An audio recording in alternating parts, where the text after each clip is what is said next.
Because I don't see it. On the agenda, it's listed. Okay. Yeah. You're on the public calendar. And you go to the agenda link. It takes you to the election page. We live.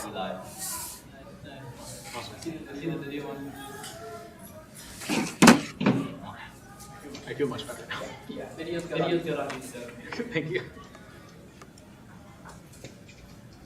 You're all set up. The only problem is that the Zoom will not be able to see the video. YouTube can see the video. And then remind me, am I using this? Usually. Or am I just speaking loud? Always use the mic, and then you need to use that for the Zoom. Yeah, you use both. Listen.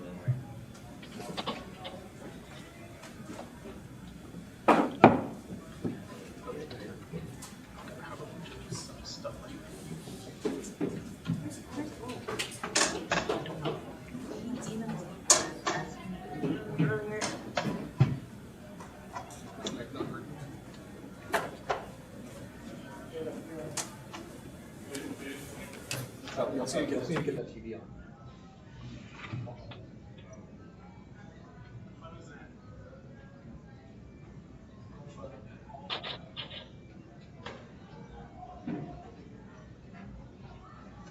Is mic on?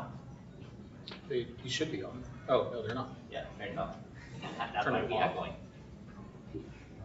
It is off. Thank you. Thank you. As long as you hold it off. Wait, Off. is it off?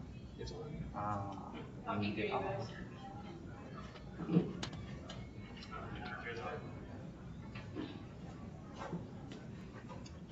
Why even need it?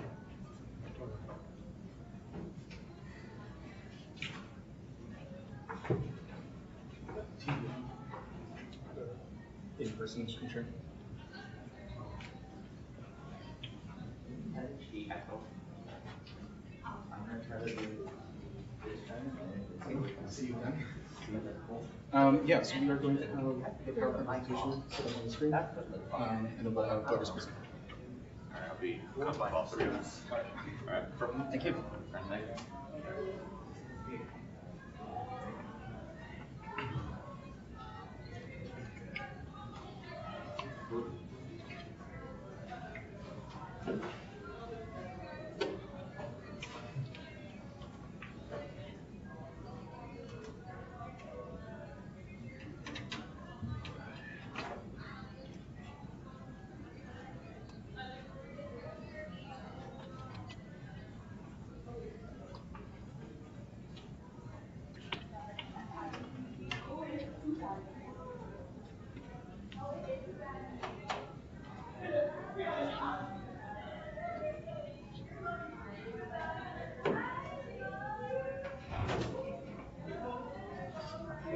TV on. It was on earlier.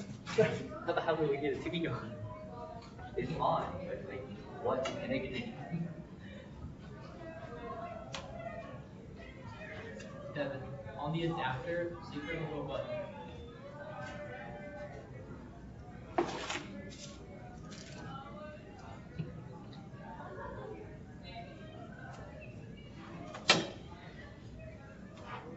Oh. It's something on my screen.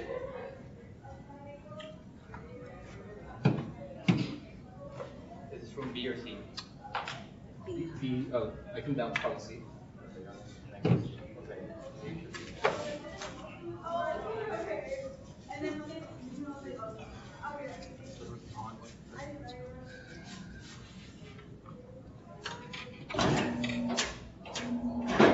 I felt like that was the button.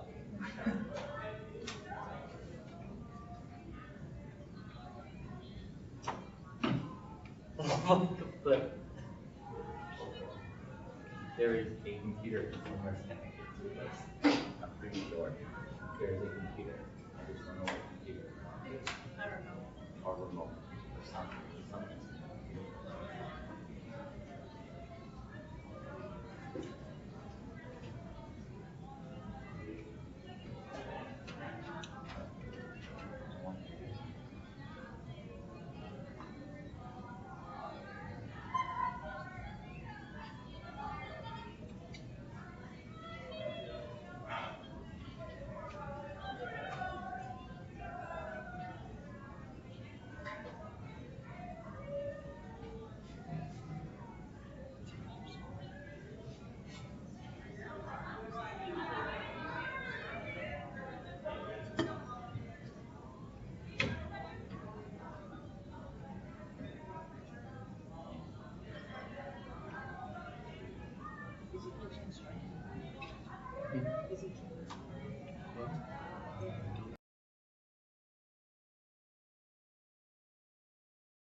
just type it into the chat, please.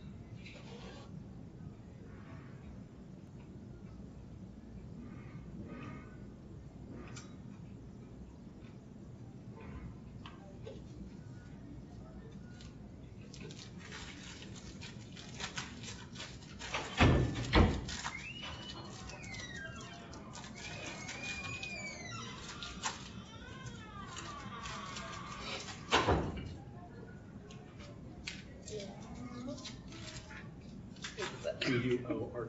QUO. Oh, you did it. Yes.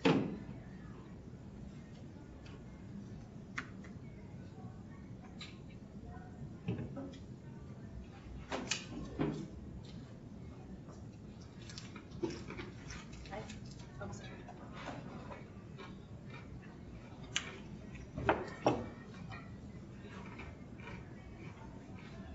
Good.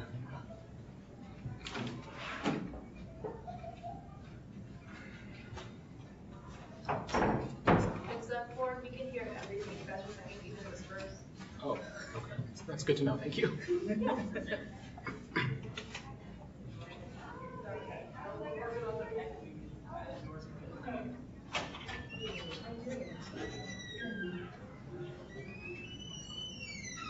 Hello. You guys social distancing? Just kidding. How you doing there, Bill? It's 5:30 on Thursday, still here. Hey, me too. Right there with you, sir. How's the semester treating you so far? I have 270 Wait, 17. Wow. You're blessed with 2021. a whole lot of young minds. A whole lot of young minds. No, it's decided that it's not going to work today. It's been interesting. And it is. Okay. And you? Okay. It's definitely been interesting. Yes. Nothing going on in government affairs, just chill. Yeah. Day The of feds the aren't doing anything, the state's not doing anything. No. Yep. Nothing. Okay, Just, I can do just, that tomorrow. 76 degrees and sunny in my world. Yeah, there's not gonna be any special session. Yeah, all of those things. Yeah, everything's fine. Everybody's just gonna have enough money to do whatever. Great. That's right. Tourism's fine. Great. Right there with you. Are you their advisor? Yeah. Oh, I I'll just didn't be know that. there here. Okay. Is that new or is that, no, you were here last Literally, year. we're here this morning. Yeah, yeah. Okay. I remember I came to the meeting last year, you were there. Pretty Casey. sorry. Yeah, it's Teresa Marie and, yeah, me and Casey presenting. Yes. Are we waiting for anything, Hugh? I think we have quorum to start. Hugh. Just We're to let good. you guys know, We're good. everyone can hear like all conversations in the rooms, even if like you're whispering. So right now the YouTube is hearing your next conversation. You know, Great. Yeah. I'm going to say bad things about the governor right now, if you don't wanna hear them. It will just be on the record in our minutes, Bill, so. Oh, I haven't called it to order yet. I never say anything Chatter. that I wouldn't say in public. And a rule of life is never send an email that you would not want to see on the bulletin board in your office. Just say. Or in the headline. Or in the headlines. Everyone said. Exactly. I think we're ready to start. All right, thank you everyone for joining us today, both online and those of you who made it in person in the room. This is GPSA Council Meeting 45-06 on Thursday, October 2nd, 2025. I'm calling this meeting to order at 5:36 p.m. I'll move into a period of roll call.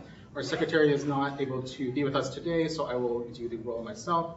Starting with the Executive Board, President Devin Lopez, I'm here. Vice President Carr. Present. Treasurer Balogun. Present. Thank you. And Secretary Bonsu is excused. From the Lee Business School, Accounting, Andrea Shaflok.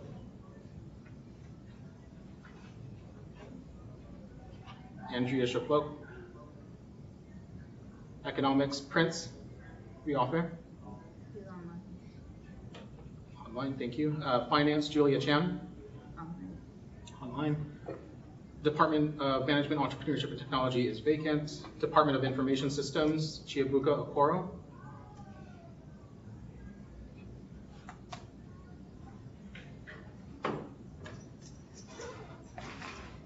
Chiabuka Okoro. MBA program, Trey Curtis Brown. Present in the room, thank you. Dental Medicine, Cole Dayton. Cole Dayton. Counselor Education, School Psychology and Human Services, Donovan Ross.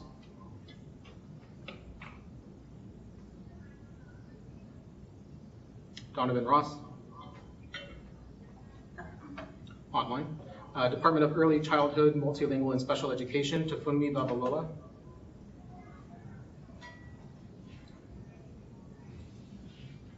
Tafunmi Babalola. Department of Educational Psychology, Leadership and Higher Education, Lynn Lee. Did I sell in on that? Yeah, it's right here. They say they can't unmute. Shay made it so they cannot unmute or turn on their videos. Yes. So the process for this meeting, if you're online, raise your hand if you would like to be unmuted, and then we can send the request to unmute. We do that for more privacy reasons in the past couple of months due to Zoom incidents. The Department of Teaching and Learning is still vacant. Department of Civil and Environmental Engineering and Construction, Adaremi Gabadamosi. Adaremi. Department of Computer Science, Sabrina Wallace. Online. Department of Electrical and Computer Engineering, as well as the Department of Mechanical Engineering, are both vacant. School of Architecture, Gavin Silva. Is that the correct one? Yes, that's correct. Online for Gavin. Department of Art, Cameron Murrin. Cameron Murrin.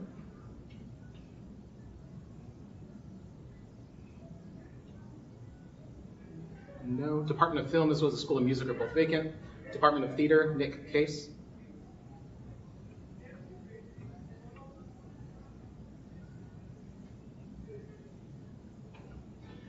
Department of Hospitality Management, Saeed Esenfar.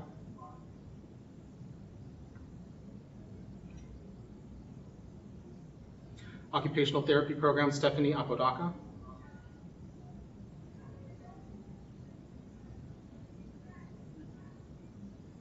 Is it yes or no? No. Department of Health, Physics, and Diagnostic Sciences, Christine Haley. Christine just raised her hand. Christine is online, thank you. Department of Kinesiology and Nutrition Sciences, Heather Tran. Yes, also, if you're online, please just raise your hand when we call you. That way we can identify you pretty quickly. Kinesiology and Nutrition Sciences, Heather Tran. Department of Physical Therapy is vacant. The Law School, we have Dion Stanfill. Oh, Heather is here. Sorry about that. Heather is here for kinesiology. Do we have Dion for law? Okay. Department of Anthropology is vacant. Department of English, Lauren Cleve.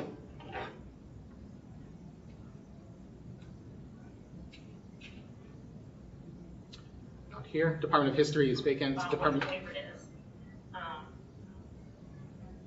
My bad. Department of Political Science, Bianca Martin de Oliveira. I did see her. Is online. Department of Psychology, Tala Solu Oku. Tala, T-A-L-H-A. Not here. Department of Sociology, Christian Cazares.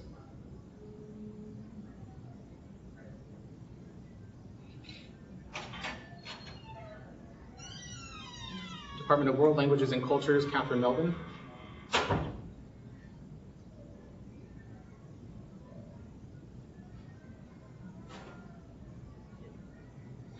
Department of Psychiatry and Behavioral Health, Christy Correa Davis. Online. Medicine, Michael Carl.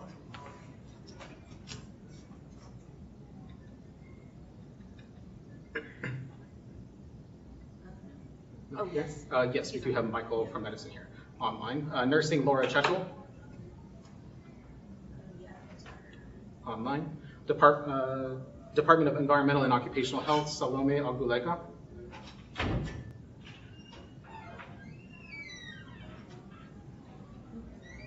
Department of Sorry, you. Yes, we have Salome online. Department of Epidemiology and Biostatistics, Midmaskadul Jian Awam.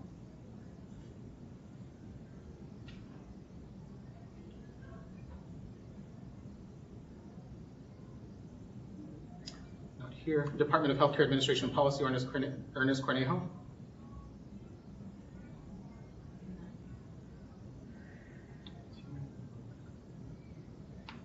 Department of Social and Behavioral Health, Rifat Srejan. Online. Department of Chemistry and Biochemistry, Jennifer Napolis.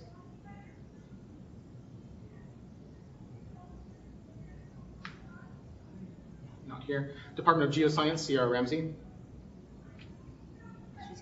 Here online. School of Life Sciences, Declan West. Online.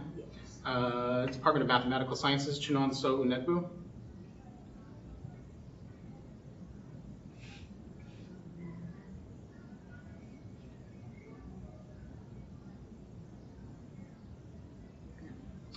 Not here. Department of Physics and Astronomy, as well as the Department of Communication Studies are both vacant. Department of Criminal Justice, Alicia Longoria. Present online. Greenspun School of Journalism and Media Studies is vacant. School of Public Policy and Leadership, Tyler De Silva. Present. Sorry. I have a minutes. That's our associate legislative affairs. Tyler De Silva is not here. School of Social Work, Miranda Cameron. Present online.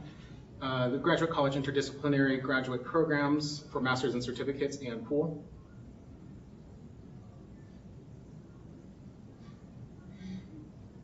Not here. And our doctoral programs for interdisciplinary, Katie Brickerl.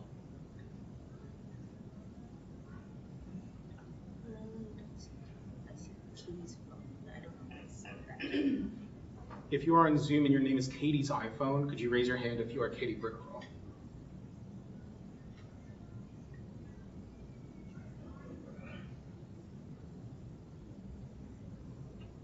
I'm not seeing a hand raised, so was there a chat? Oh, Nicholas is here. Nicholas. And Katie is present. Katie is present. And which Nicholas? Nicholas. Nick Case is here from, I think, Peter. And Chinotso is here. Thank you. Is there any member who was not called that would like to make their attendance known?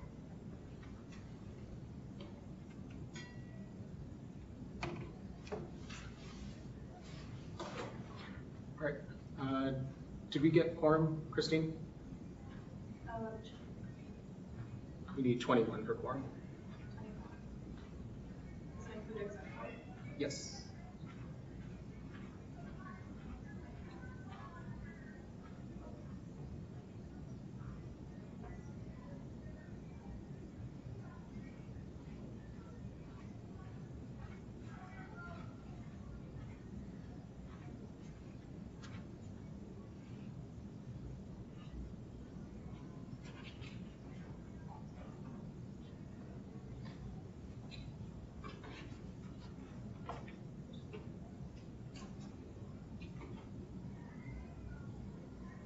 Oh, 25. Drew's here as a proxy. For sociology. Okay, we have Drew Syke as the proxy for sociology. Replacing Christian Kaiser for today. Thank you. And yes, we do have quorum. Thank you, Christine. I'll now move into a period of public comment. Public comment will be taken during this agenda item. No action may be taken on a matter raised under this item until the matter is included on an agenda as an item on which action may be taken. Comments will be limited to 3 minutes per person. Persons making comment will be asked to begin by stating their name for the record and to spell their last name. The board chair may elect to allow additional public comment on specific agenda items when that agenda item is being considered. In accordance with Attorney General Opinion Number 00-047, as we stated in the Attorney General's Open Meeting Law Manual, the chair may prohibit comment if the content of that comment is a topic that is not relevant to or within the authority of the body, or if the content is willfully disruptive of the meeting by being irrelevant, repetitious, slanderous, offensive, inflammatory, irrational, or amounting to personal attacks or interfering with the rights of other speakers.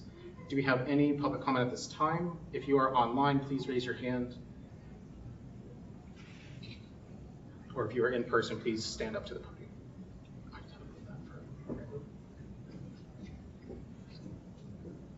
Christine. Thank you.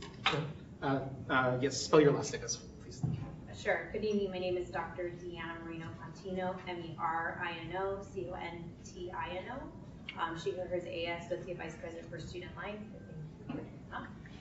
Associate Vice President for Student Life. I'm just coming here this evening. I will be at the next agenda. I just emailed Devin and GPSA to present on student life, our goals, and some collection of data that we created for our graduate students to provide support, in addition to more information on the legacy apartments that we just acquired, and we'd love to get your feedback. And we just acquired that as of end of August. And I'll be joining with me is Dr. Jamie Davidson, our Associate Vice President for Wellness, and it'll just be a way for us to provide some information on what we're currently doing to support graduate students and what ways we can continue to improve that, and or any gaps that we haven't identified in serving our graduate students. So I just wanted to introduce myself. One of the things that we're doing is just making sure that we're here in the fall semester and spring semester and be accessible, and working with Devin and our CSUN President Kalechi on how we can improve our relationships with each other.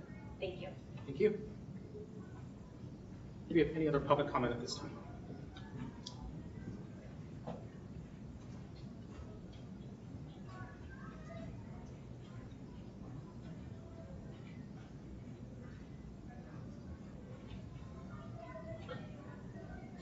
All right, I'll go ahead and close public comment at this time. Moving into our consent agenda, we have the minutes for council meeting 45-05 that were sent out. I have only one committee appointment to make, which is for the external committee, the GA Mediation Advisory Committee.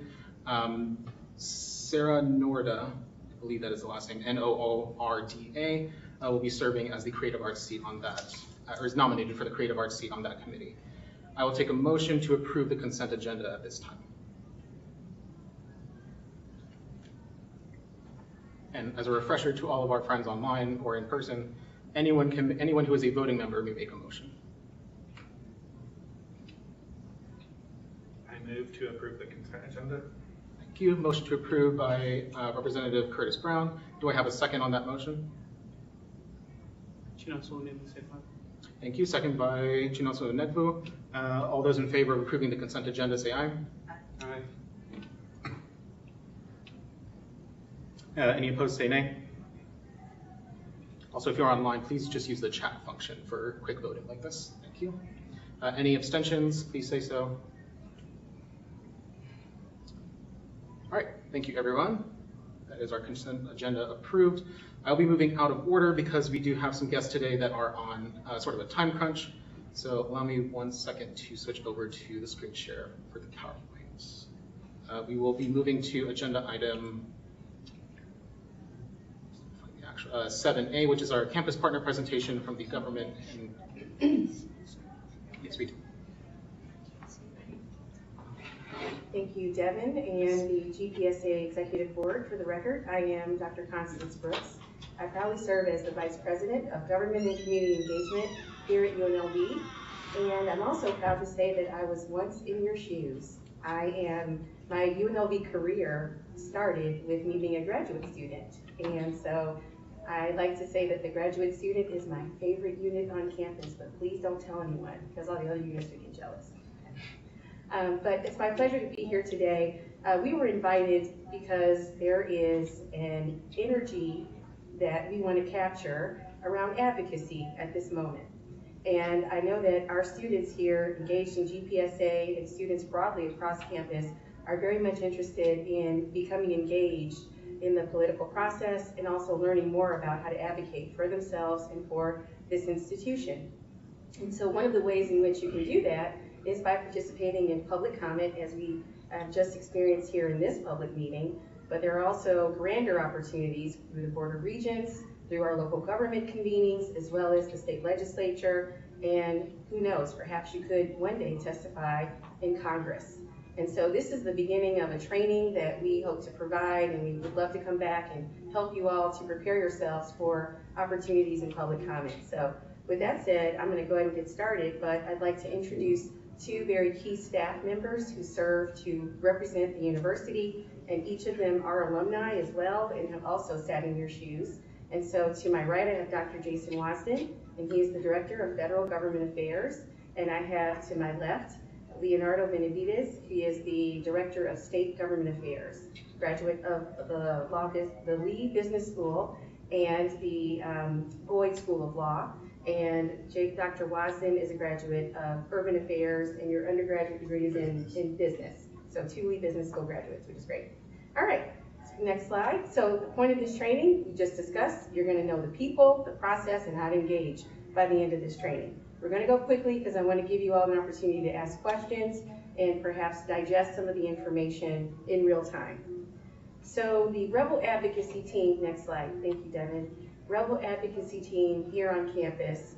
We are a small but mighty unit, and we serve to represent you all at all levels of government. And so it starts with myself, I'm the Vice President. I introduced Leonardo and Dr. Wasden. We also have Tamara Marino, she's our Director of Community Engagement and helps to forge community partnerships with key stakeholders. And then we have other wonderful support staff in the unit, Yahaira Mendez, Christina Ramos, Otis Henderson, and Takia Beckett. And I will now turn it over to Leonardo to give us more information. Oh, sure, sorry. Next slide, please. Hello, everybody. As Dr. Constance Brooks said, my name is Leonardo Benavides. So, first of all, who also makes up the Rebel Advocacy Team, right? Above our team, it takes the whole community to advocate on behalf of the issues that matter here at UNLV for our students, our faculty, our staff. And so this list here has shows you an idea, right? You yourself are a very important part, right? Without your voice, it's hard to pass anything, right? I think elected officials, they hear from us all the time, right? But when they see students who are actually going through and experiencing life on that other side, they're dealing with the hardship, they're seeing, trying to balance that work-life, trying to make that work-life balance work, right? Going to classes and also trying to do everything you can. I think it helps legislators when they make the decisions to hear directly from you, right? So that's why it's important, right? Your students, faculties, your fellow peers, colleagues, leadership from campus, our alumni as well. We try to get them engaged too. Our community advocates, we cannot operate without the help of many partners here in Southern Nevada especially, right? And then to just emphasize it one more time, right? You are an important member of this advocacy team. So where do we start, right? Knowing the people. We have right here a link to the website that shows you what district we live in. I believe we'll be giving out these copies of these PowerPoints afterwards, and you can play with that.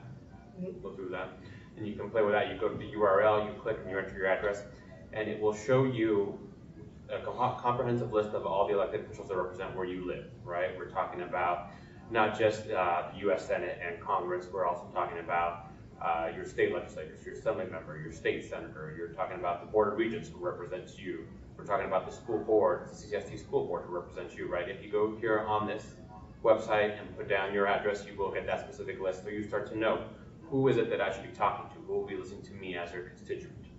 Next slide, please. Specifically for right here at UNLV, when you use that little nifty website, these are the results that you will come up with, right? State Senators Fabian Doñate and Assembly Member Howard Watts specifically represent this area. They are our local UNLV representatives. We've had them here on campus before doing town halls, and we'll probably see them again very soon. In regards to the Clark County Commission, we're actually a little bit split. And also very proud alumni, the both of them. Senator Doñate was also in student government when he was here as well, so always love to hear from you. The same with Assembly Member Watts. And then back to the commission, we're actually a little bit split here. We're in both Commissioner Tick Sigerbloom's and Commissioner Jim Gibson's district.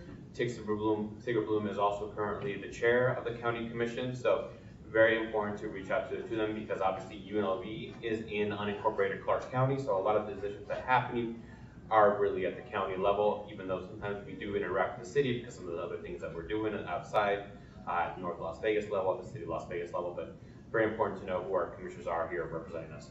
And then for our Board of Regents, that's Byron Brooks, who represents also the chair of the Board of the Regents. And then for the Clark County School District, that's Breza Zamora. So knowing the process, I think hopefully many of us, I don't know, back in this day and age, back in my day and age, we're familiar with Schoolhouse Rock, I'm Just a Bill, and that whole process, right? Very similar at very different levels, whether you're talking about local, state, sometimes a little bit easier process when you're talking about state and local, what that goes through. And I don't think that we have time to go through the nitty-gritty, right? But it's understanding what that looks like, right? And as we have further conversations where you can help with that as to what is the process at the legislature, right? How many committees does it have to go through, right? It has to go through each house and what that looks like, and then the governor signs or vetoes. And then same at the local level with the ordinances as they pass that affect us, right? And keeping track of the calendar of meetings. When do they meet, right? The local governments usually meet monthly, twice a month, at the either same Tuesday, first and second Tuesday, or first and second Tuesday, first and third Wednesdays, right? It depends on which ones, just having to know what that looks like. And of course, the legislature meets every 2 years. They'll meet again in the spring of 2027 for their regular session, but of course, there's a lot of rumors about an upcoming special session that might be coming up in November. That might be a prime opportunity for students to get involved as well. And then, so how can you specifically track these meetings? Next slide, please. We have these nice little links here that actually will take you directly towards the agendas, and they'll tell you when the next meetings are happening. For the Board of Regents, they always update it on their website. They have the upcoming meetings down there, but when the meeting is live, they'll put the YouTube video right up on the front page, which is a nice little thing. For the local governments as well, you'll see the calendar for when the next upcoming meetings are happening, and as well as the live stream for the links. And then the state legislature there. Right now, there's nothing on the calendar, there's nothing scheduled until 2027. Once the supposed special session comes, you'll start to see that calendar populate with the meetings and committee hearings. The one thing I'll note, local governments, Board of Regents, and as you have open meeting laws you have to subject to, right? You have to post ahead of time with a certain amount of days, the agenda, and make sure it's posted publicly. At the state legislature, they're not subject to that, right? So things could happen very last minute when it comes to that. Meetings could be called really right then and there. So it's something that you have to kind of keep track and take it and notice as well. So with that, I will pass on to my colleague who will talk about the federal process. Dr. Wasley. So when it comes to the federal process, there is a website, congress.gov, that you can go to, and it's similar to what they have on the state site, which is Nellis, where you can track bills, and you can track bills and everything out there on congress.gov as well. The Congressional Budget Office just lets you kind of know what's the pending legislation, what do they estimate that that's going to cost. And then if you're interested in regulations, you go to regulations.gov. The Federal Register, you have daily publications of all of the regulations, so you can see what's going on. It gives you an opportunity to comment on things that you think are important if you're interested. In the federal level, it's a little bit harder to get engaged because you're flying back to Washington, D.C., but you can make comment on these websites and put it in electronically. But you can also engage with your elected leaders. They're actually quite approachable. And we have Dina Titus. We also have Congresswoman Lee, who's over the Blackfire area, which is out kind of in the southwest. So depending on who you're trying to engage, obviously our senators cover the entire state. So Senator Rosen and Senator Cortez Masto cover the entire state, and then everyone else kind of has a region that they fall into. So next slide. So knowing how to engage in the process, there's always opportunities, especially at the local level, to attend meetings. You'll find out about it. You can make public comment like you just, experienced at the beginning of this meeting. And then lately, I think what your generation, or the younger generation, is better at is social media. I mean, the reality is my son, who's 17, is better at social media than I am. And I think that, that does gain traction, especially as you get those likes and you communicate.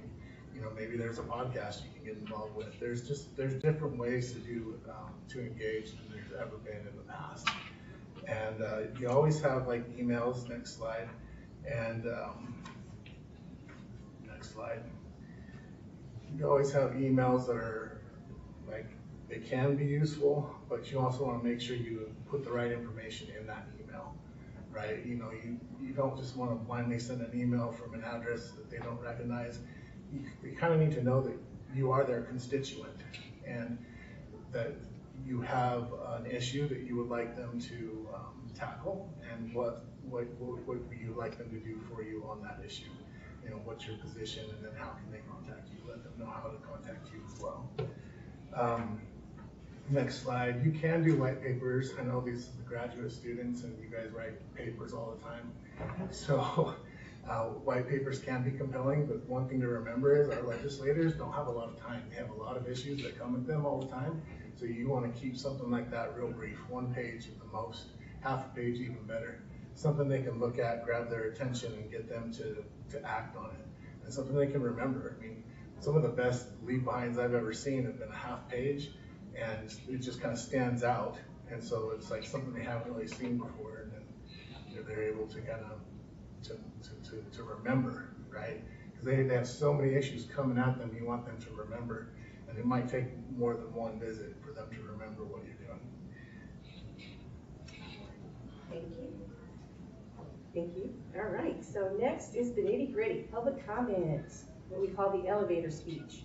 And I call it the elevator speech because it can be used both as your sort of public comment opportunity, but also here in Nevada, because we are technically a small state, we get to run into our elected officials all the time, anywhere and everywhere. And so you never want to miss an opportunity to speak with them about issues that matter to you, and they're used to it. And so it's just a really wonderful benefit of doing advocacy here in Nevada, because all of the elected officials are very accessible. Even our congressional members, our congressional delegation who are in DC, they come back to their district almost every week. And so they're very much accessible, and they are very big supporters of UNLV, and in particular, our students. So what I would like to do, but I'm not sure if we have enough people, is that I would usually like to have folks practice doing a very proper public comment or elevator speech. But instead, I will allow for you all to kind of digest this on your own. And what we can do is promise to come back and allow for you all to ask us more questions and all those things. So right now, we'll just go over some of the elements that are involved in the elevator speech / public comment. So you want to make sure in a very succinct manner that you convey the following: your name, who you represent. If you're a member of GPSA, you want to say that. Or if you're representing your unit, you want to say that as well. You want to say a little bit about your position or role, if you're a senator, or if you're you know, in the executive board of this organization, you want to mention that. A little bit about yourself, maybe your field of study, your area of research, you know, sort of bring it home for them to understand who you are and why you're talking to them about a particular issue. State the issue very clearly. It's really interesting to see how sometimes, you know, you get kind of deer stuck in headlights kind of a phenomenon, and you get up here with this microphone and you just kind of like go blank, right? So sometimes I say it's good to have a guide. You don't necessarily want to read your public comment, but you want to have a guide so you stay on track. And so one of the things is talking about the issue. Sometimes folks get up there and talk about a whole bunch of variety of things and then forget, like, oh, I didn't tell them how to vote on this issue, or I didn't clearly articulate why this issue is a problem for me, or why I would like for them to support this issue. So you want to be clear about that. And talk about the importance and why it's important to you. Then you want to explain, why is it important to them? Why should they vote in this way? What would be the impact if they do? What are the consequences if they don't? So I'm going to articulate that. You also want to be sure to tell them how they can contact you. You want to be part of the process in helping them to find a solution to whatever dilemma they're facing. These are everyday people who happen to have answered the call of public service, but it doesn't mean that they are the smartest people on earth, and nor do they have all of the answers. And so they are informed by the likes of public comment and the likes of all of us in this room to help inform public policy decisions. And then last but not least, we always want to be polite. We also want to thank them. We thank them for their service, we thank them for their time. And we also want to honor that clock. Most times there's a clock in front of us, and so you want to make sure. So there's a lot of pressure in a little finite time, which is important to, why it's important to have a guide just to help you organize your thoughts in what you're going to say. Next slide. I'd be remiss if I didn't go over political activity guidelines for the university. If you're utilizing your UNLV email or UNLV resources, it is important that you are working first with our office. Okay? We are, the Office of Government and Community Engagement is the first point of contact that you're going to make whenever you're trying to connect with an elected official, whenever you want to invite them to a meeting, whenever you'd like to attend something that they're organizing and you want UNLV to have a presence, just start with us, because what we can do is provide you with what I call concierge service. We're going to make sure that you're successful in your pursuit of advocacy. So also, we have an obligation to report to NCHE. And so NCHE, the Nevada System of Higher Education, is very much interested in all of the political activity around our campuses, and they want to make sure that there's an accurate record of who's visited our campuses, what they've discussed, and issues such as that. We are a public institution and are bound by those policies. And so that's included in the guidelines for political activity. If you're interested in advocating for an issue that is personal to you, we ask you kindly not to use your UNLV email or any UNLV resources, and that you advocate on your own. However, if you have some struggles with trying to position yourself, we are also here to serve you. You are students and part of the Rebel community, and regardless whether it's a UNLV issue or not, if you need assistance, we are here to support you. So please don't be shy. We are a nonpartisan institution and a nonpartisan office. We are here to help everyone use their voice and to advocate in a very classy and proper way. So next slide. You'll see our contacts here. So for more information, you can reach out to us. We are located in the Gateway building, directly across the street. We're right across from In-N-Out Burger. We're on the second floor. So if you could, make your way through the Game of Thrones, AKA Orange Cones maze, and make yourself across the street, we're here, we're there, and happy to help you. So please let us know how we can help you. And then next slide, you can find out how to follow us.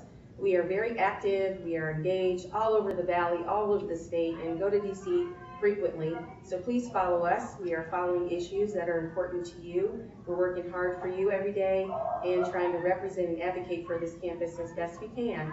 We consider you all as partners, and we're certainly glad to be here, and we'll stop now and be available for questions. Thank you. Thank you. All right, yeah, we'll go ahead and open this up for any questions. About 5 minutes for a question and answer period, if anyone has any. If you're online, please raise your hand and we can send you the request to unmute. Actually, I do have one question to start off. So you're talking about how we should contact GCE, or it kind of required that we contact GCE before ever reaching out to an elected official. Is that only in their capacity as a legislator, or is that also including elected officials who are running again for their position? Because one of the things I wanted to do at GPSA this year is hold some type of forum or town hall with the candidates running for Board of Regents. So is that something we should still reach out to you for, or okay? Thank you for that question, Devin, and that is a very good question. Whether a candidate is running for office or already elected or an incumbent, please start with our office. Once again, we are going to situate you for success, and that's important. Thank you. Do we have any other questions online? Or, oh, yes. Bill Robinson for the record. Just something to add, public comment if you've never done it, getting to know the staff who support the Board of Regents or who support the legislatures. They can help you, they can tell you what to do, they can really make your life as a persistent public commenter.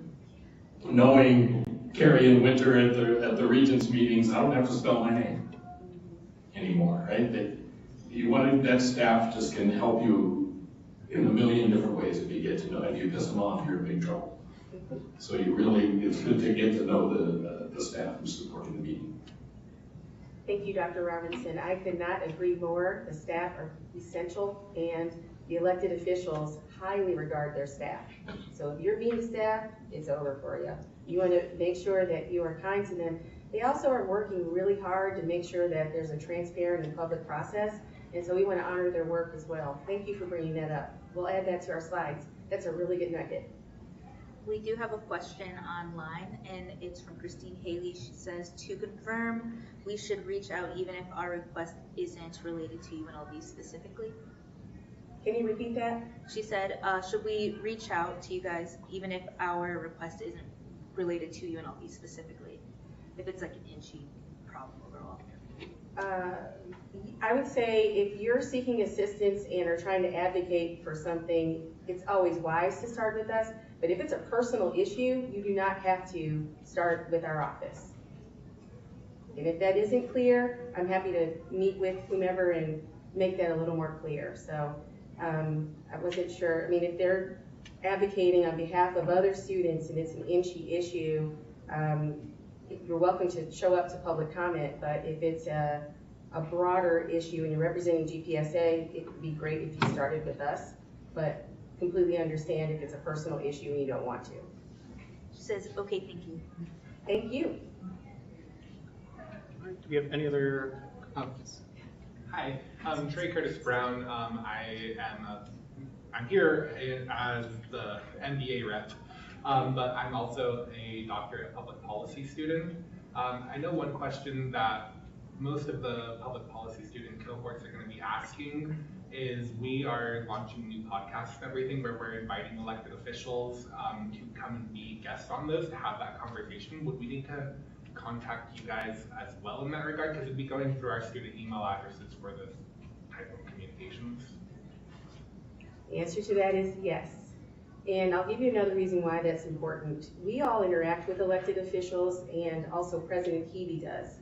And when we're meeting with them and they say, I was just on this podcast with your public policy student, we don't want to be surprised. We want to be in the know. We want to say, yes, we know that. Thank you so much for supporting our students, right? Because you know what, it makes us look very well coordinated, right? So that's just another reason why we think it's important for you to start with us is we don't want to have that surprise factor. And the elected officials on campus, and especially now, another reason we want to have coordination, and I hate that I didn't mention this earlier, is for safety and security. We're in some very challenging times right now politically. And when elected officials are on campus, we need to make sure that they are safe and that everyone around them is safe. So for that reason, number one, you want to coordinate with us, because then we can activate the additional security needs that are necessary. We can make sure the president is aware. Maybe the president left to stop by and say hi, and we want to support you. So another reason to coordinate. And feel free to chime in, colleagues, if you have anything else you want to say. Are there any questions? Any other questions online?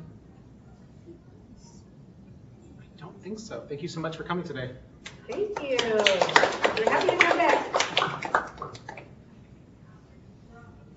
right, one moment. I will be switching over to the next, or to the other switcher.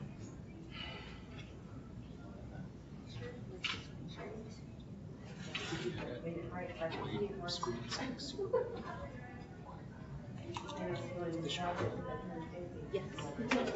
Thank you. Thank you. Christine's comments. So that's what I can see.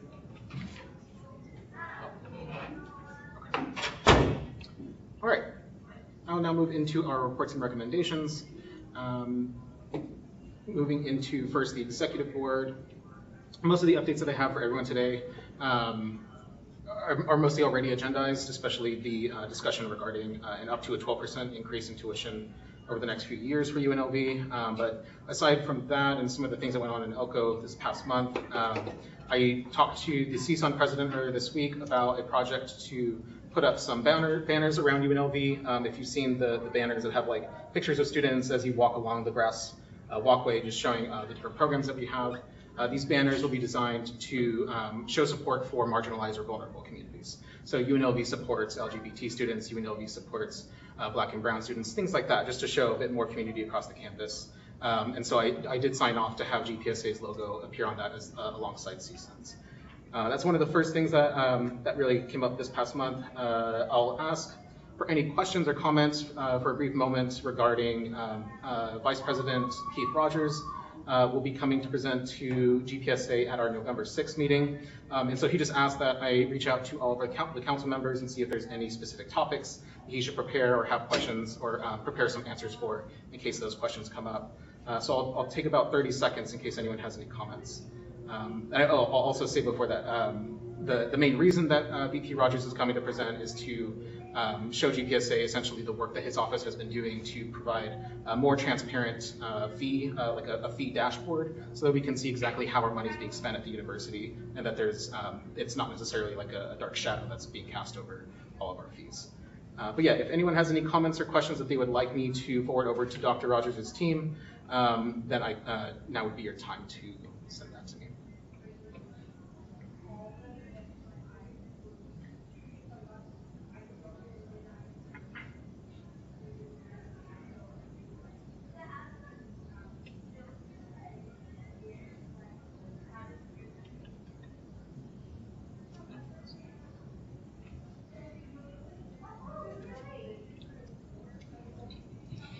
All right, I will go ahead and now turn it over to Vice President Carr, and I have your screen share. There you go. All right. Hello, everyone. So we had a pretty big cycle last month, or this past month, and we did allocate a decent amount of funding to it as well. So we originally allocated $30,328.02 to that budget, but we had some leftover funds from the previous cycle, so we added that to it, giving us an adjusted allotment of $42,049.56. And we approved an award of $39,529.56 for this past cycle. If you scroll down, we had a total number of 43 applications. And then of those 43, there were 31 who got approved eligible, so that's actually was very good. And we were able to afford all of those. There are also 3 pending applications that we're going to meet tomorrow as the sponsorship committee to see if we want to approve those applications, just because there was some debate and scoring among the committee. But the application decision letters have gone out for those 31 already, and then those 3 will probably go out on Friday once we make those decisions. But so far we've spent about, can you scroll a little? We have spent $18,286.72 within the past for the past 2 cycles. And then our next cycle we have, I think it was 26 applications, and they have all requested $53,788.13. And that's all I have for that. Also, if anybody is still interested in sponsorship, I have 1 spot open, and I need a vice chair who can help me take minutes and notes for our committee meetings, because yes, yes, a vice chair also gets a stipend as well. So please, if you are interested, help me with the minutes, because I am sorely behind on them and I feel very bad for my committee.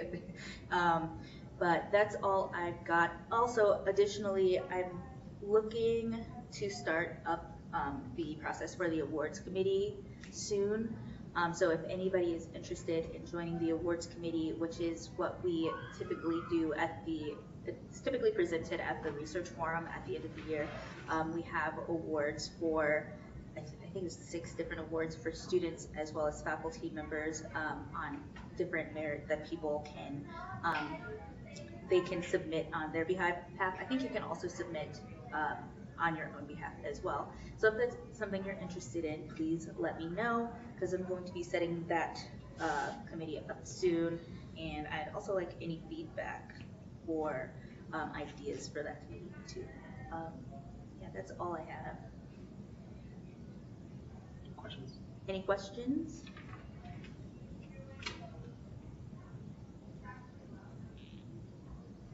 I see none. Treasurer Balaga, you are recognized for your remarks. Do you have anything to screen share? No. Okay. Good evening, members of, good evening, everyone. I will be sharing with you the FY25 fiscal year report that has been sent to NSHE. So the year opened with a balance of 188,927, and revenue from the three accounts, everything total 479, 610, including transfer, interdepartmental, everything, and sales and services amounted to 741, 610. So this gives us a total of 930, 537.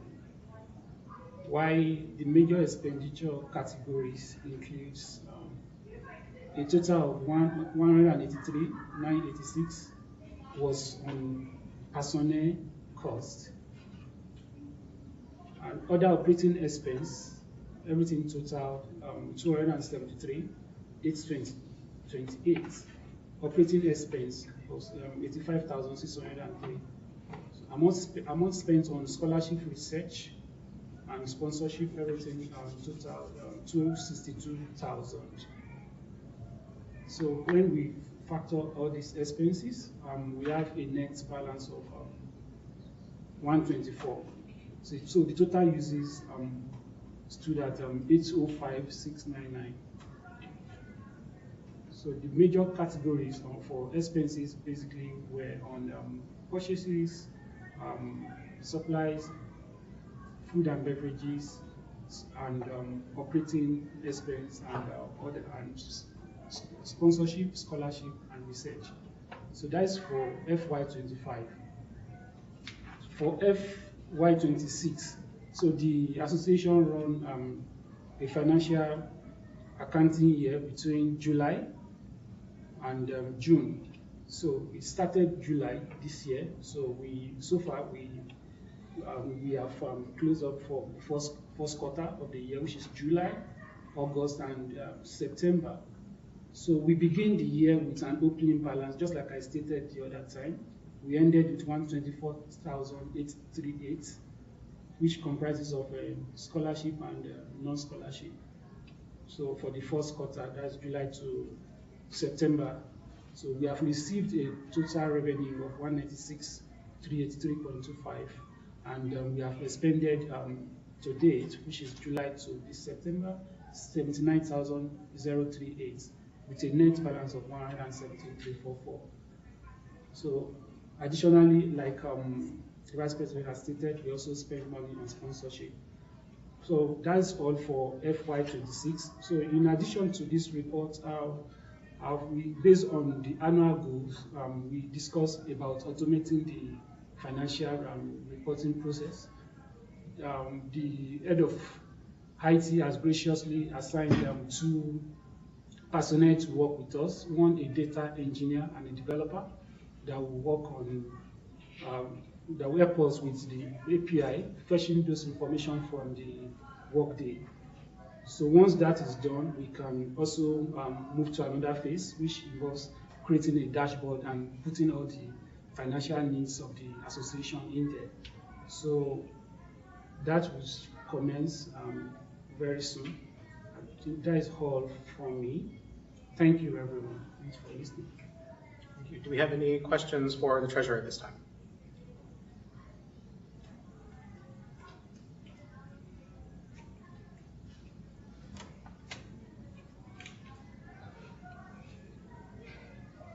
All right, thank you. Going now into our president's cabinet. I don't believe, do we have the Division of Communications and Marketing here today? I do not recall seeing them online. Okay. Engagement and outreach, we have an agenda item for Ariadna in just a moment, so we will skip her for now. Legislative affairs, also, she will have a much larger report in November. There wasn't too much going on after. Ariadna is here. I have an agenda item for her later. Blanca Pena, our Director of Legislative Affairs, will have a much bigger report for November. Division of Operations, Attorney General Hugh Lee, do you have anything for us today? We'd be operating. We're operating, that is true. Thank you. Historian Bayo Akaban, do you have anything for us today? No, thank you. Our business manager is currently away out of the country. Our GPSA faculty advisors, I'll turn it over now to Dr. Bill Robinson. Bill Robinson, for the record, I'm trying to be not depressing because advocacy. A grad student stopped me today to talk about how she thought the world was basically coming to an end and we were in big trouble. And I reminded her that, well, she didn't know actually, but I grew up in the 60s on a college campus. Right? We had scenes on TV every night of police water hosing peaceful protesters who were protesting for the right to vote. We had 5 students at Kent State who were shot dead by the National Guard peacefully protesting. We had a president who eventually resigned in disgrace because he rigged an election and was a criminal. So we've been this divided before, we've been this messed up before, and we've managed to get through it and make a better country, and we did it because a lot of people advocated for what they believed in, and particularly students around the country advocated for what they believed in. So that's my report. Advocacy, that's a really, and over time now it's getting more and more important that we stand up, especially if the legislature is going to kick us in the butt. Just can't this way. Okay.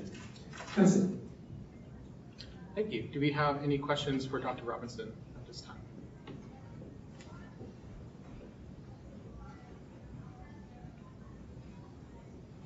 All right, thank you. Do we have any reports from our committees? We talked about sponsorship as well as awards. Our chair of the Ways and Means Committee, again, that next meeting for Ways and Means will be on October 15th, which is a Wednesday, at 5:30 p.m. will be their next meeting. Constitution and bylaws also I have scheduled for next week for Thursday morning. One of the committees I also self-nominated to was an ad hoc committee created by the state system to discuss specifically the proposal for a tuition increase. We just had our first meeting today, and so I'll have a lot more information for that specific agenda item. But in case there is ever any comments or questions, concerns that you all want to bring to me about a potential tuition increase over the next few years, please let me know. Reach out to GPSA president at unlv.edu, and I'll make sure to get any of those concerns brought up to the committee as well before we submit our official recommendation to the state. All right, any campus-wide committees? These are our external committee members. Do we have anything today from an external committee?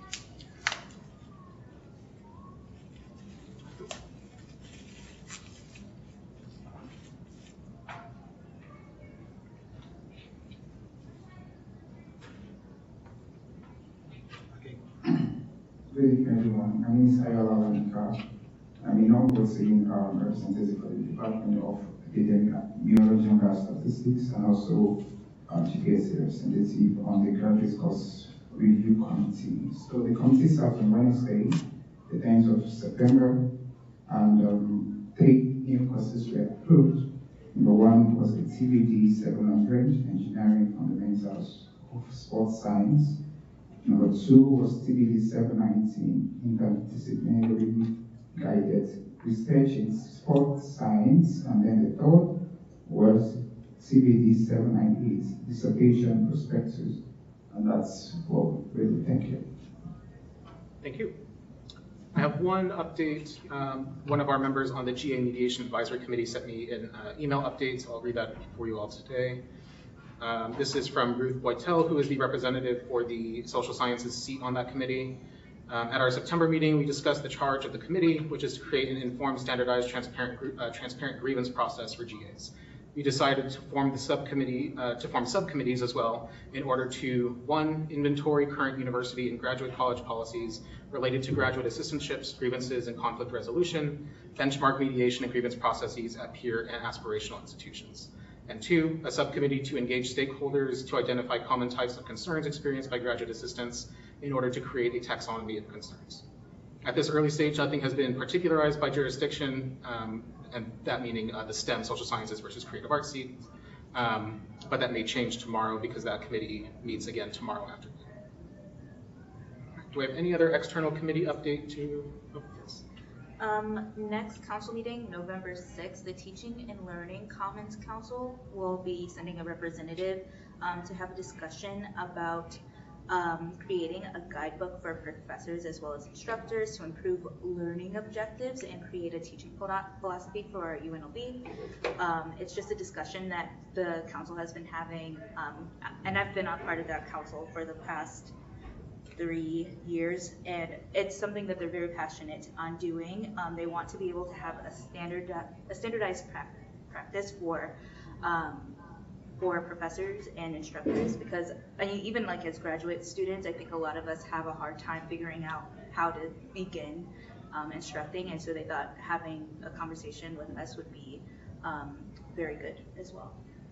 Sorry. Thank you.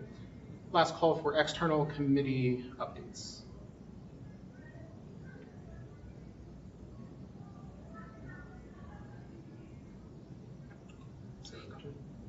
Yeah, it's from Catherine.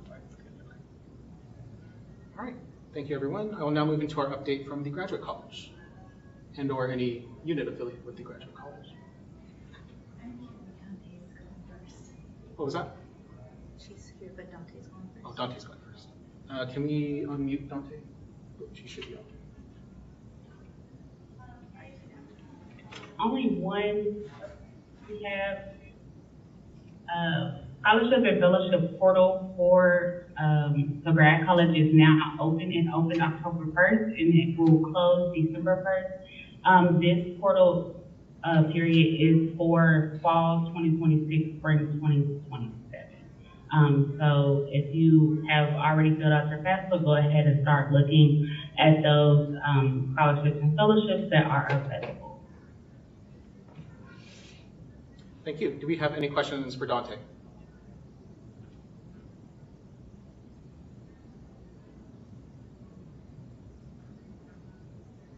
All right, thank you, Dante. And now Alyssa Gardner from the Grad Academy. Thank you.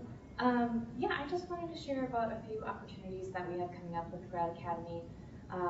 Our annual programs are all already in motion, but we have some other things going on, so I just wanted to put that on everybody's radar. We have our fall workshop series right now, so a number of different workshops on professional development topics spanning from research to teaching to mentorship and everything in between coming up, and you can find those on the Graduate College events calendar. I also brought some flyers here to leave with you all.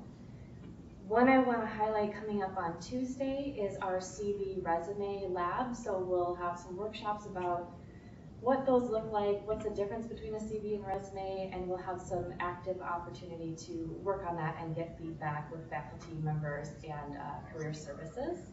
So if you're free on Tuesday, that's one of our workshops you can sign up for. I also wanted to highlight Nature Master Classes, which is something that the Graduate College acquired this year with an institutional login across UNLV. So any student, faculty, staff can log in with their ACE ID to this Nature Master Classes on-demand course platform. It's all about research courses. These were created and curated by Nature Journal editors, as well as faculty around the world. So I brought a flyer to share with y'all on that too. But you can log into that today and access those at any time going forward over the next few years. And then lastly, I just want to highlight one more opportunity we have coming up for graduate students who might be working on a major writing project. We have our Grad Rebel Writing Boot Camp Weekend Edition coming up October 11th and 12th. So if students out there are working on a thesis or a dissertation publication that's meant to support you in that journey, it involves workshops to help support your writing tools, strategies, resources, everything like that, but also involves structured time to write so that you can actually make progress on those projects. So I brought some flyers for that as well, but if you're interested in that opportunity, you can apply through Grad Rebel Gateway under the Grad Academy tab. And that is it for me. Thank you so much. Thank you. Do we have any questions before Alyssa leaves the podium?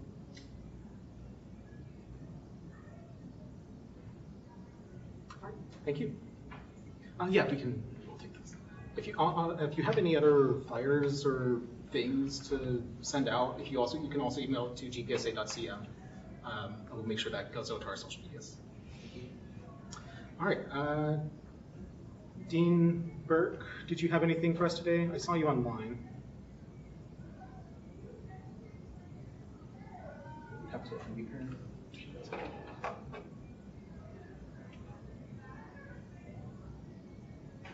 They raised their hand. Dean Burke, if you have any updates, could you raise your hand so that we could unmute you?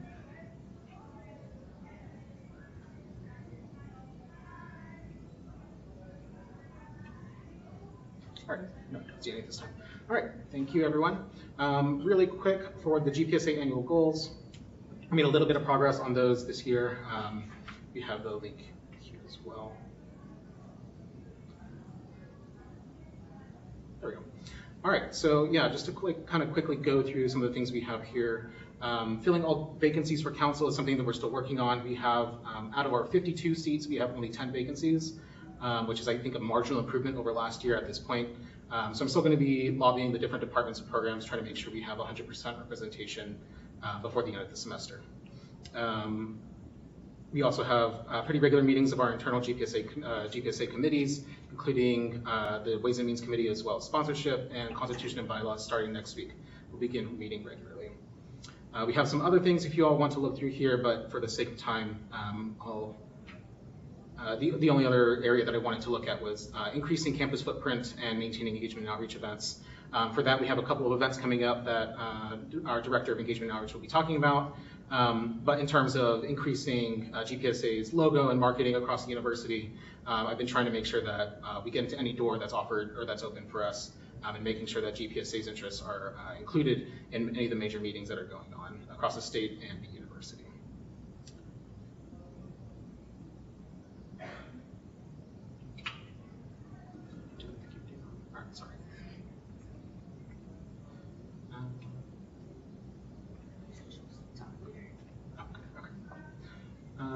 All right, we'll move now into unfinished business. Since this is an actionable section, I will take a motion to open for discussion, item 6, which is all of our unfinished business. I move to open item 6, unfinished business. Thank you. Motion to open by Representative Curtis Brown. Do I have a second? Second. Thank you. Second made by Vice President Carr. All those in favor of opening unfinished business, say aye. Aye. Or text it in chat. If you're opposed, say nay. And any abstentions, please note that. All right, moving into that item passes. I'm moving into item 6A, which is our bylaws amendment. This is something that I've brought up a little bit over the summer, and I talked a little bit about it at the September council meeting. But essentially, within our bylaws, there is a requirement for all voting council representatives to serve on at least one committee.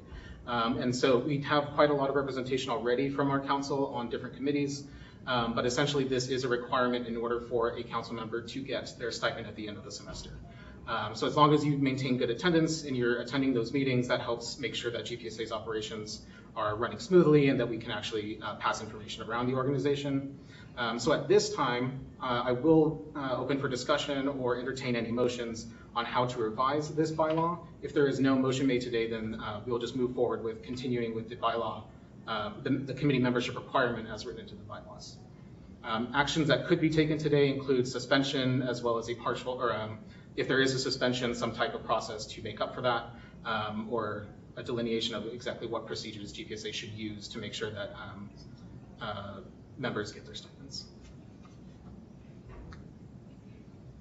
Do we have any discussion on that? Any questions?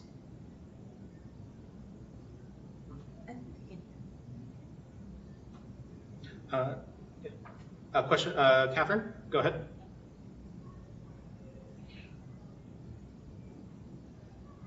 If we can unmute Catherine's iPhone. Raise hand, please. Oh, sorry. If you ever want to get unmuted, please raise your hand and that'll put you up to the top of the queue. Thank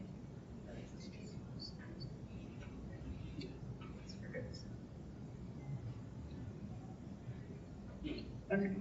Sorry, can you hear me okay? Yes, we can.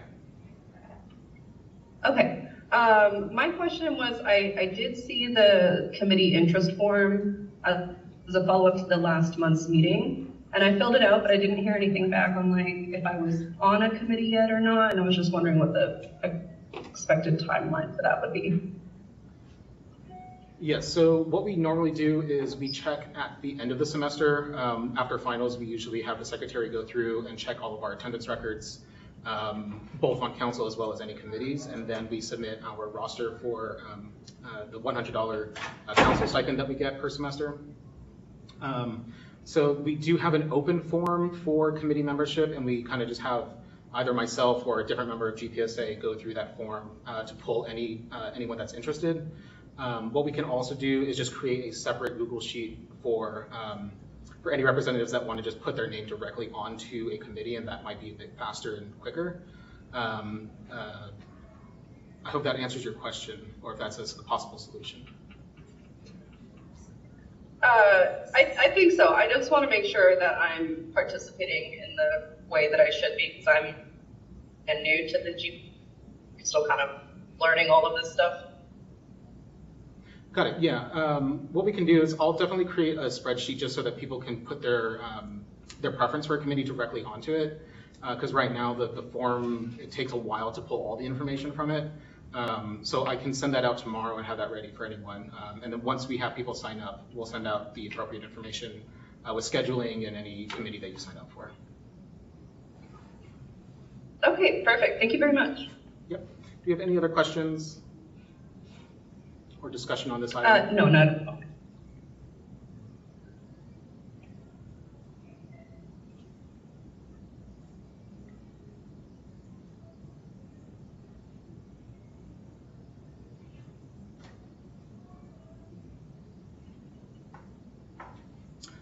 Yes, Sabrina, I can make sure that that spreadsheet gets sent out.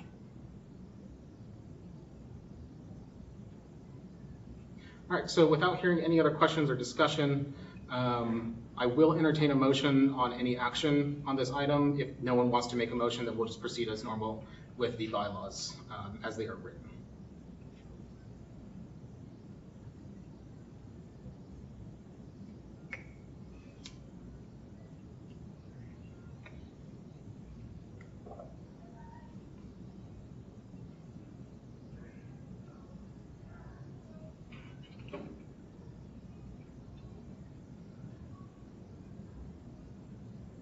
All right, seeing none and hearing none, I'll go ahead and move on from this item.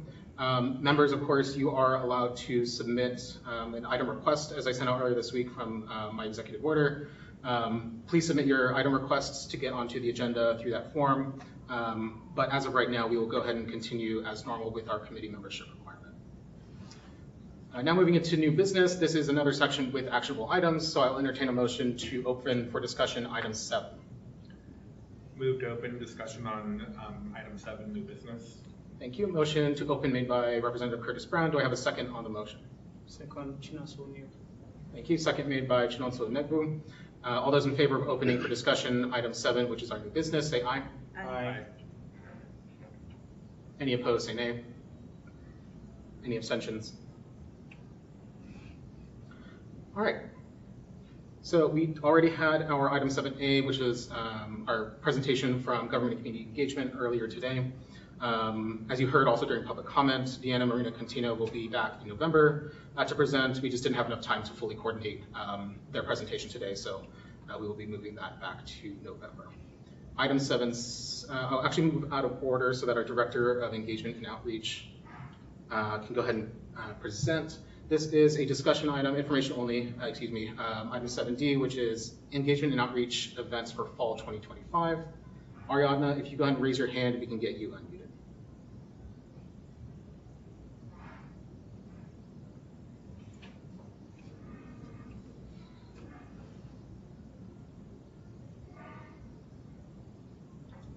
Hello, okay, hope this is.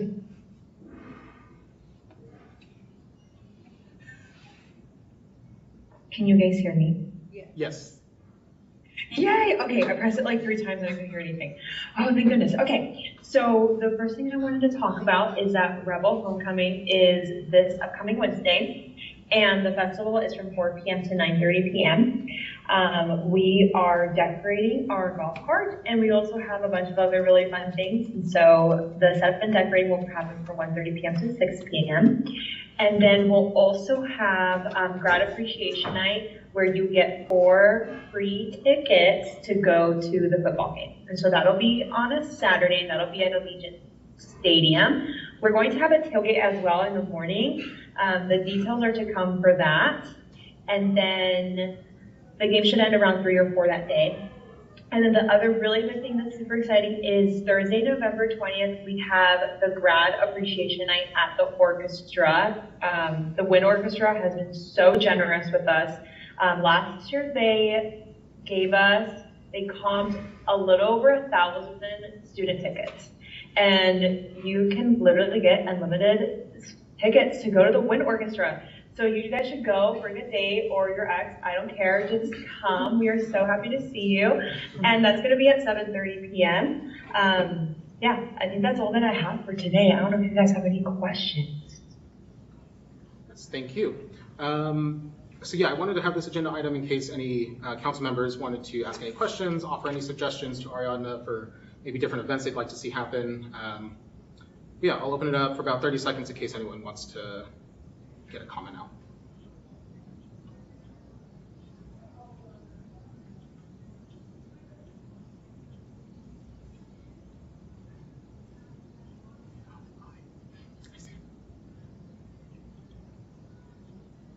I will say also, to add on to the tailgate event that we're doing, the tickets for that typically in the years past have opened up 1 week before. The athletics has to wait for the previous week's game to end, and then the portal actually opens. So about 1 week prior to November 1st is when the tickets will become available. Athletics will also be sending over a flyer to us with all the information on how to get those tickets. Hopefully that'll come out within the next week or 2. Yes, and then adding on to that as well, we'll also have a survey sent out to students for claiming their comp tickets for the orchestra as well.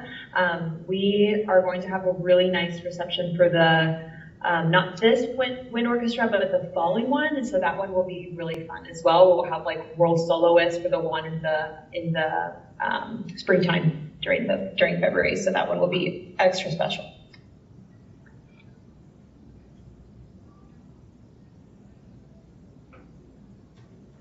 All right, I'm not seeing any comments or questions, Ariadna, so thank you for coming today. I'll now move into item 7C, which is the discussion of the NC proposal for an up to, well, this is now outdated information. It is now a 12% tuition increase over a period of 3 years. As I mentioned earlier, I self-nominated and got appointed to a committee dealing with specifically the policy that's going to be adopted regarding tuition increases.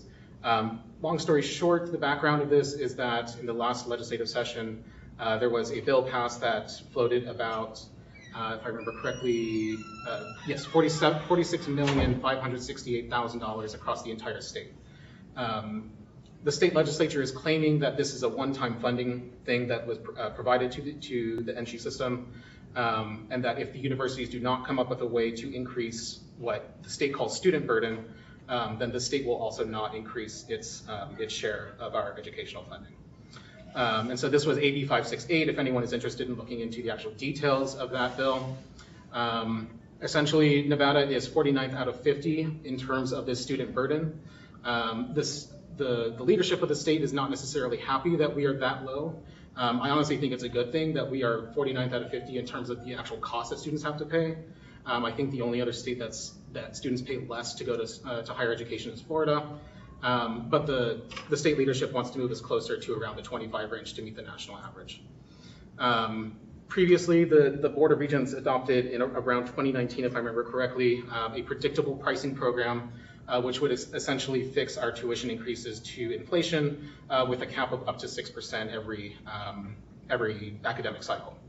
And so because of this extra funding from the state legislature in the previous legislative session, that 6% cap is limiting our ability to meet the expenses that the state is going to be having over the next couple of years. And so I will zoom into this chart here. This is the current proposal. This is a very early proposal, so it's not necessarily that this will be the increase that happens, but for all of our in-state master's and doctoral students, if you look into the second row here, registration fees for graduate students will go from, in 2025-2026 academic year, we are currently paying $353.50 per credit. That is if you're not on a GA line. Next school year, that will go up to $372, followed by $387, and then $400.25. Originally, the proposal was to increase tuition by 11% immediately in fall 2026. However, after student feedback and a bit of pushback from the universities, there has been a more solid proposal to phase this in over a few years. To get an idea of what non-resident tuition would look like, that would go up from the current year. Non-residents at UNLV pay $18,632 per year.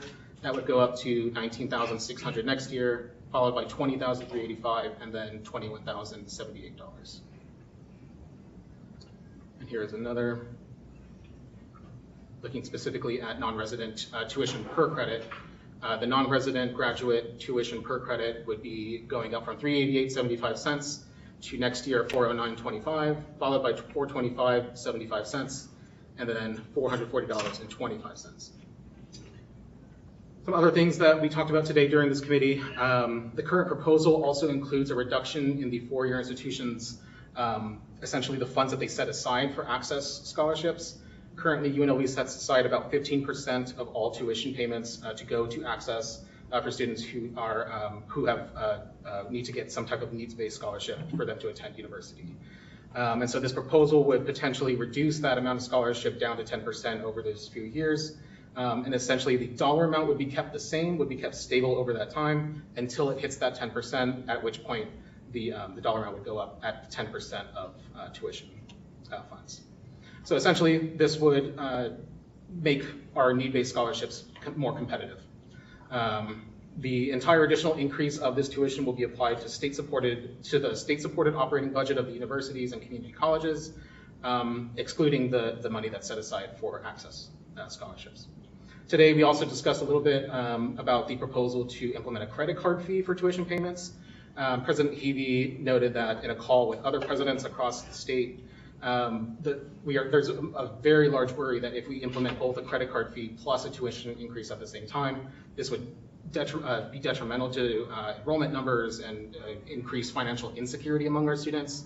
So the presidents are officially asking the state to delay the implementation of a credit card fee, if not entirely scrap the idea as of right now. So that's pretty much the rundown of all the information that's been provided over the past few months, especially today with the committee that we have put together. So if anyone has any questions or comments, I'll go ahead and open it up for any of those. And if you're online, remember to please raise your hand if you, so that you can unmute, or you can text your question into the chat.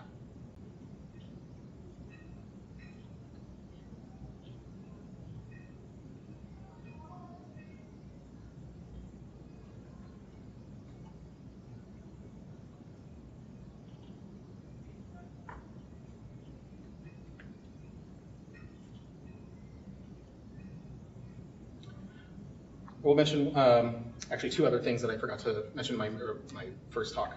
But Regent Downs on the Board of Regents asked a question to the CFO of the state system. Essentially, is there a way that we could get rid of the amount of funds that are set aside for access scholarships in order to get a much lower percent of tuition increase? That would require an entirely new Board of Regent agenda item. So as of right now, that's not in consideration, but if that's something that students would like to see happen, again, that would decrease the amount of funds that we actually have available for needs-based scholarships, but that would decrease the total amount of tuition that would go up.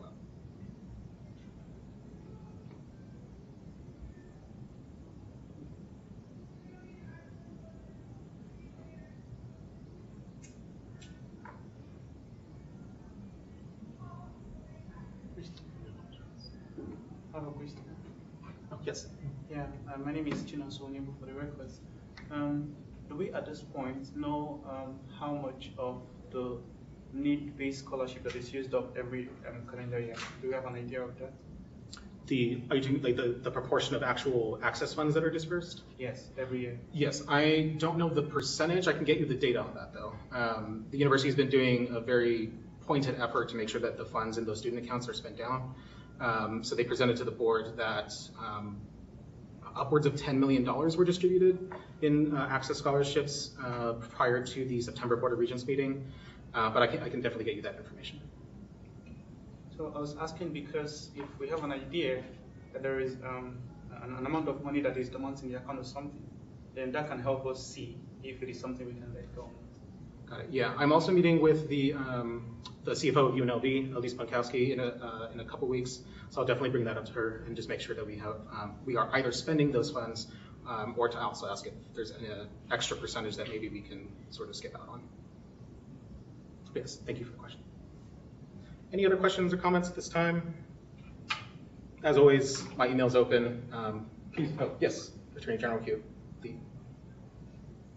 That sucks. Yes.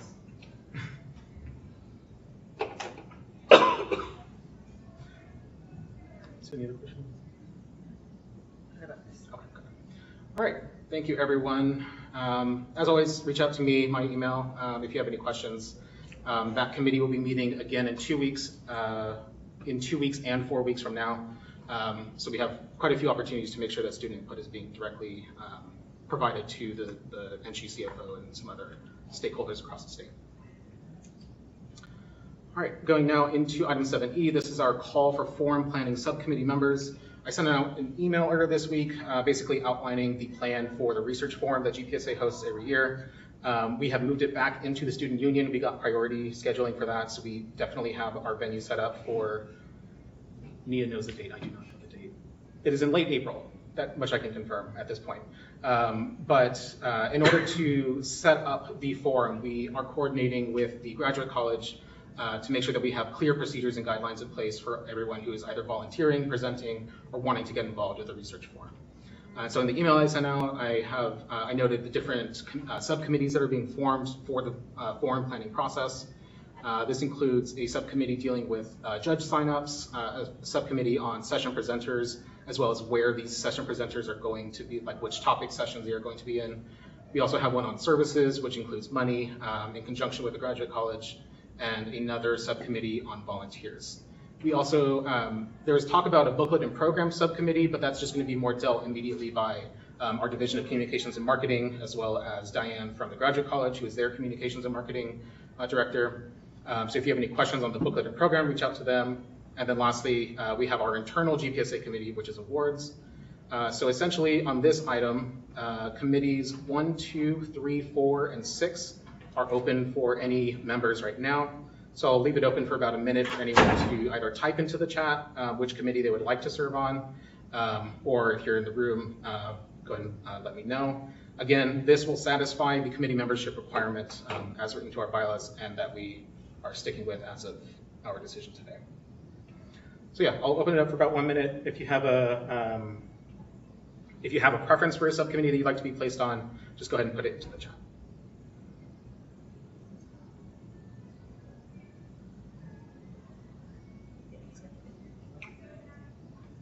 Oh, April 18th, 2026. Thank you. That's a Saturday. Yes.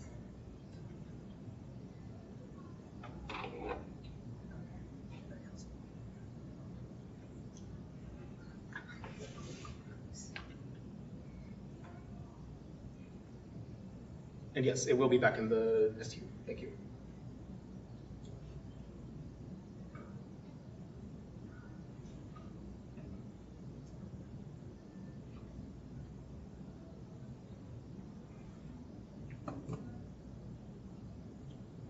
I will say, we only have about 1 or 2 people from the graduate college that are serving on these committees.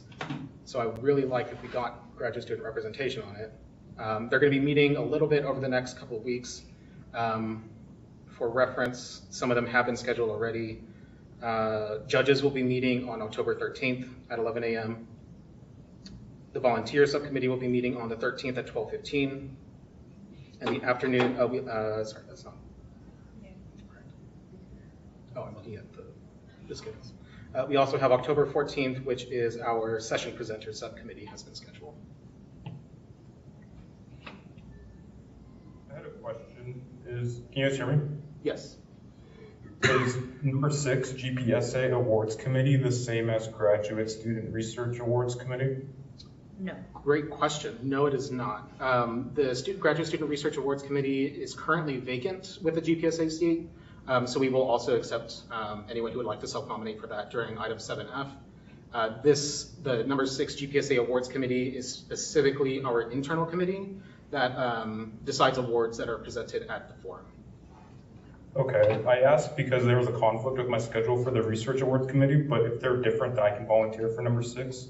Okay, cool. The GPSA Awards Committee. Awesome, thank you. And sorry, could you spell your last name? I couldn't see who was speaking. Ross, R-O-S-S. Thank you.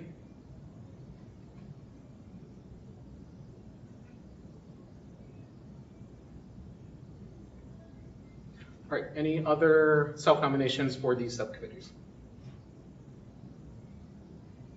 I may or may not be sending reminder emails every single week until we get enough people on these committees.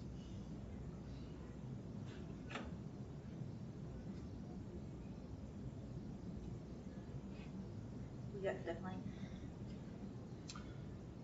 Declan West for the Volunteers Subcommittee, thank you.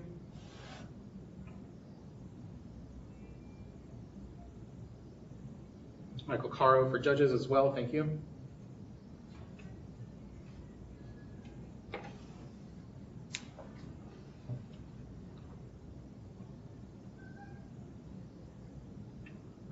Tufumi for Judges, thank you.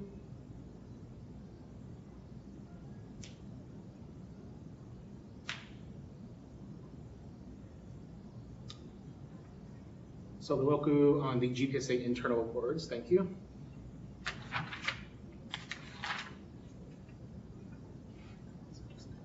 Thank you. Sabrina Wallace. Yes, we do have volunteer seats open.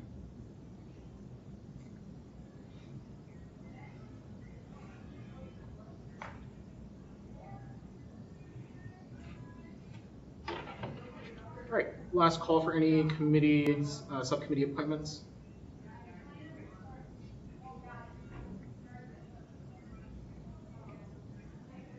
I'm trying myself to count to 10. All right, thank you everyone who has volunteered. Just to double check, we have Ross on awards, West on volunteers, Babalola on judges, Caro on judges, Soluoku on awards, as well as Wallace on volunteers, and Okoro as well on awards. All right, thank you. I'll take a motion to approve all those names for subcommittees. Move to approve all the names on the subcommittees for item 7E. Thank you. Motion to approve made by Representative Curtis Brown. Do we have a second on the motion? I second Chinonso. Thank you. Second made by Chinonso Nekbu. All those in favor of approving those members for membership on the subcommittee, say aye. Aye. Any opposed, say nay. Any abstentions, please note that. All right. Thank you so much, everyone who volunteered. This makes me feel much better. We'll make sure you all get set up with that as soon as possible. Before we go into item 7F, I think Dean Burke had something.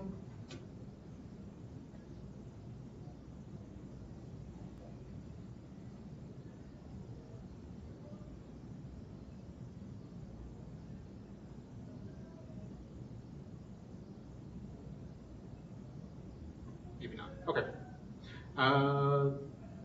Dean Burke, if you have anything, if you could just email it to me after the meeting, I'll make sure that gets sent out to the council as well. All right, and then now in item 7F, this is our call for committee members. This is for any internal GPSA committee, which is including the awards, but also any external committee that has been advertised. We still have the seat open for the Graduate Student Research Awards Committee, as well as Graduate Student Research and Success. I know for a fact those two are still vacant. So yes, I will open it up for about 30 seconds in case anyone has any committees that they would like to self-nominate to.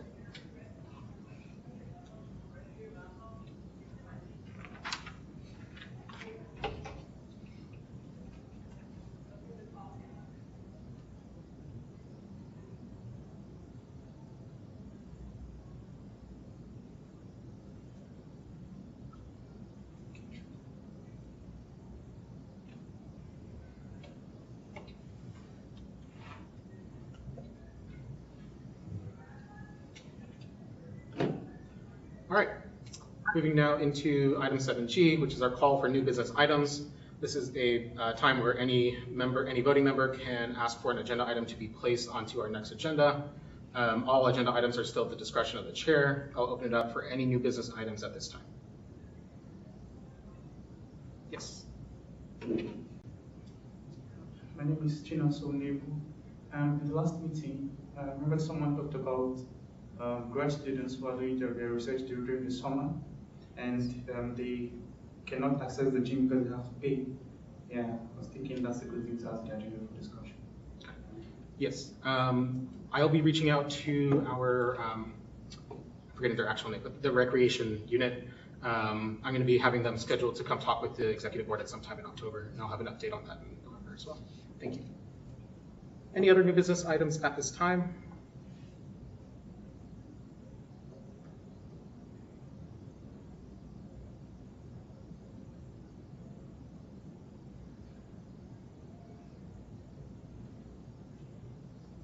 All right, I'll close that out. Moving into item 8, this is our announcements.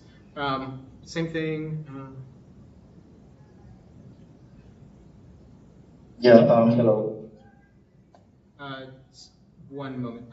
To address the comments from Christine, I will send out a reminder on all the different available committees that we have. I'll send that out probably tomorrow morning. Thank you. And then someone unmuted, go ahead. Hello, good evening, everyone. So basically, I just want to bring up something before we go today. So I have taken my time to look at the GPSA Sponsorship Award Program, and if I'm not mistaken, GPSA stands for Graduate and Professional Students Association. But so I just want to put out something here in the sense that, for instance, I'm in the Lee Business School and I'm in my MBA program and my MIS program as well. So basically, we don't get the opportunity to do research as compared to sciences and engineering. And so basically, we are more professional students than research-oriented students. But one thing I come to notice here about the GPSA Sponsorship Award is that it's focused heavily on those doing research. So let's say, for instance, I need to go for a conference next year, and it's not basically a research-oriented conference, like let's say National Black MBA Association or Postpenica or NABA conferences. I don't get to apply. Even if I apply, I feel like with these requirements listed on here, I don't stand a chance of getting the GPSA fund. So I feel this is something that needs to be looked into. If a separate fund will be created, I don't know how it works. I'm willing to work with the team involved in this to see how it works. If a separate fund can be created for specifically professional students and those not necessarily interested in research, because for me it looks like there is sort of bias here. So I don't know. I would like the committee to definitely look into that. That's just all I have to say. Yeah, I can respond. GPSA Vice President Lucy Carr and also Chair of the Sponsorship Committee. So professional students are more than welcome to apply for any type of funding that they need. And we also have updated our current scoring rubric specifically to accommodate to professional students, because we noticed that a lot of the language in there doesn't always accommodate to some of the needs of professional students. So we have changed it, and right now it's under review for by the faculty members. I think it's grad council. We've sent it to them to give us feedback on, because a lot of times they also have issues with some of our standards. So we are looking for feedback from that, but I haven't sent it out to graduate students for feedback, so maybe that's something we can do. But yeah, that's a great point, and we are actively trying to mitigate the issue with people. We've noticed that a lot of times professional students do not apply as often as other traditional graduate students do. So that is something that we're currently working on. If I can just add to that, you're also more than welcome to provide public comment at any of our GPSA public meetings. Yeah, and if you have any suggestions, please do email me at gpsabp@unlv.edu.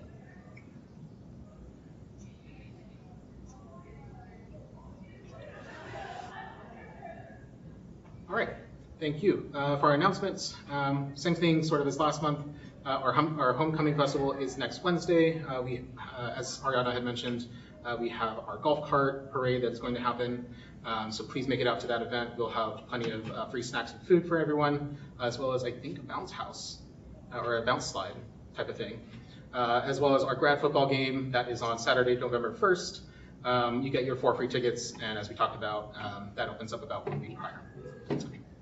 Kickoff is at 12 p.m. for that game against New Mexico over at Allegiant Stadium. Going now into public comment, following the notation that I mentioned earlier about public comment, do we have any public comment at this time?